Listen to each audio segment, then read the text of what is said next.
चीनी का कटोरा कहे जाने वाले कुशीनगर जिले में गन्ने की फसल कभी किसानों के लिए उनके सुखद जीवन यापन का जरिया हुआ करती थी। ऐसा इसलिए था क्योंकि यहाँ की जमीन गन्ने की खेती के लिए बेहद उपजाऊ होने के साथ यहाँ की जलवायु भी इसके लिए काफी अनुकूल थी। यही वजह है कि कभी यहाँ 9 चीनी मिलें हुआ करती थी।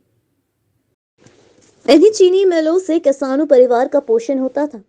शुगर मिलें किसानों का गन्ना लेती थी और समय पर गन्ने का भुगतान करती थी, लेकिन समय के साथ साथ चीनी मिल एक करके बंद होने लगी, जिस वजह से किसानों का करोड़ों रुपए मिलों पर बकाया होने के कारण गन्ना किसानों और शुगर मिलों के बीच बने रिश्तों की यह मिठास धीरे धीरे कम होने लगी और किसान बर्बाद होने लगे। आज की स्थिति यह हुई कि कुशीनगर जिले की 9 चीनी मिलों में से 5 चीनी मिलें बंद हो गई हैं। बंद हुई चीनी मिलों पर आज भी किसानों का करोड़ों रुपए बकाया है, लेकिन इन किसानों की कोई सुध लेने वाला कोई नहीं है।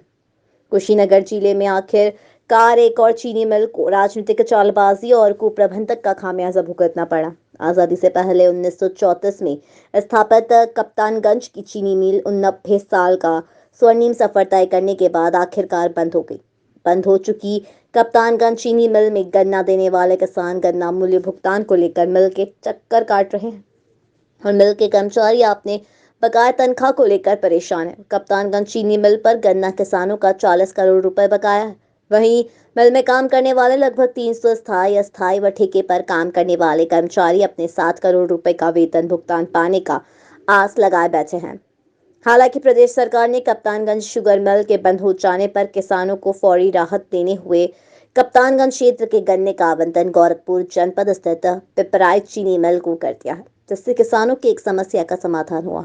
लेकिन कुशीनगर की कप्तानगंज चीनी मिल के अलावा छितौनी चीनी मिल, लक्ष्मीगंज चीनी मिल, पदरोना चीनी मिल, कटकुया और रामकोला की खेतान चीनी मिल कई साल पहले ही बंद हो चुकी है, जिन पर गन्ना किसानों और मिल कर्मचारियों का करोड़ों रुपए का भुगतान अभी भी बाकी है। करीब 40 करोड़ के एबव किसानों का बकाया है और किसान इस समय त्राही त्राही में।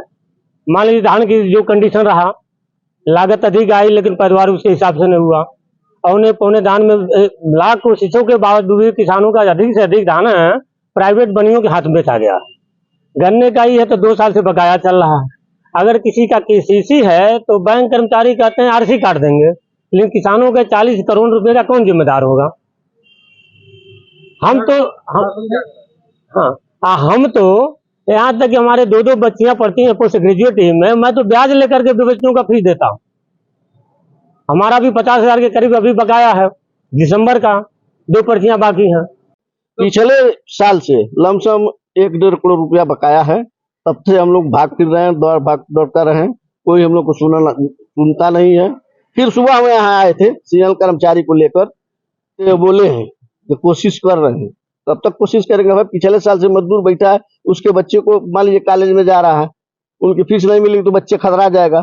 सर मान लीजिए सब लोग उस लायक नहीं है, तो मजदूरी आजकल देख ही रहे हैं, कहीं लग नहीं रहा है। तो यही प्रक्रिया हम लोग किसी शासन प्रशासन के पास लेटर भी दिए थे, आज तक कोई सुनवाई नहीं हुआ था।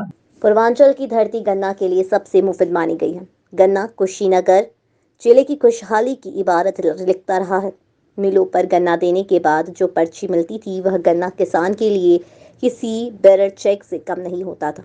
गन्ने की पर्ची गाढ़े वक्त में काम आती थी। सेठ साहूकार के सामने पर्ची की साख हुआ करती थी, लेकिन अब पर्ची क्या किसान को ही अपनी साख बचा पाना मुश्किल हो गई है। कुशीनगर का चीनी उद्योग है, राजनीतिकरण होने से किसान बर्बाद होने लगा। यह बात दिगर है कि चुनाव आते ही राजनीतिक दलों को गन्ना किसानों का दर्द महसूस होता है और किसानों के नाम पर खूब राजनीतिक रोटी सेकी जाती है, लेकिन चुनाव में बितने के बाद उनका यह एहसास काफुर हो जाता है। पिछले साल से लमसम 1-1.5 करोड़ रुपया बकाया है। तब से हम लोग भाग फिर रहे हैं, दौड़ता रहे हैं, कोई हम लोग को सुनता नहीं है।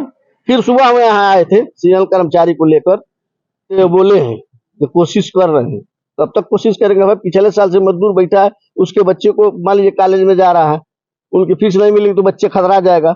सर मान लीजिए सब लोग उस लायक नहीं है, तो मजदूरी आजकल देख ही रहे हैं, कहीं लग नहीं रहा है। तो यही प्रक्रिया हम लोग किसी शासन प्रशासन के पास लेटर भी दिए थे, आज तक कोई सुनवाई नहीं हुआ था। सरकार को कप्तानगंज चीनी मिल चलानी चाहिए, कुछ उसको सहयोग करके या किस्तों में भुगतान करा के, लेकिन मिल चलनी चाहिए। कोई उद्योग इस जिले का बंद ना हो।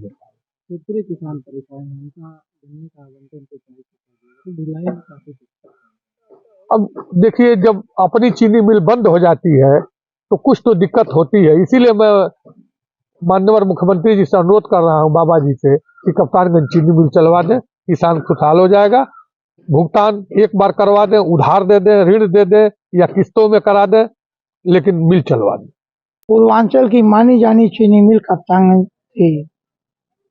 इस समय यदि वैसी चीनी मिल लगाई जाए तो कम से कम 2000 करोड़ रुपया लगेगा।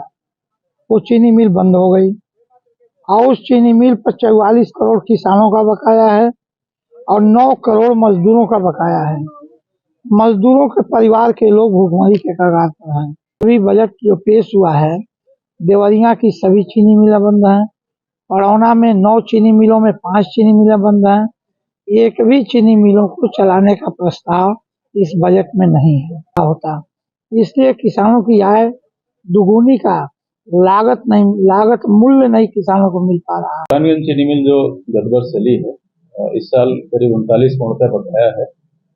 इसका अगर हम टोटल आपको बताएं, लास्ट ईयर बड़ा कम गन्ना इन्होंने पेरा था। 51 करोड़ रुपया लगभग इनकी देयता बनी थी, जिससे से इन्होंने 12.5 करोड़ रुपया दे दिया है। लगभग 39 करोड़ रुपया। इस क्षेत्र का गन्ना कहाँ आवंटन किया जाए? इस क्षेत्र का जो भी कप्तानगंज का गन्ना था किसानों का सुविधा के लिए पिपराइच और अन्य आसपास की चीनी मिलें। अभी जो पूरे जिले के चीनी मिले हैं, उनकी क्या स्थिति है? गन्ना भुगतान में जिले से अगर देखें तो वर्तमान में 4 चीनी मिलें हमारी चल रही हैं। हाटा, रामकोला, कप्तानगंज, सेवरही नहीं, सॉरी, कप्तानगंज नहीं, सेवरही और खड्डा। ये चारों का ही पेमेंट 85% हो गया हमारा, जो कि मेरे ख्याल से आसपास के मंडल में सर्वाधिक है।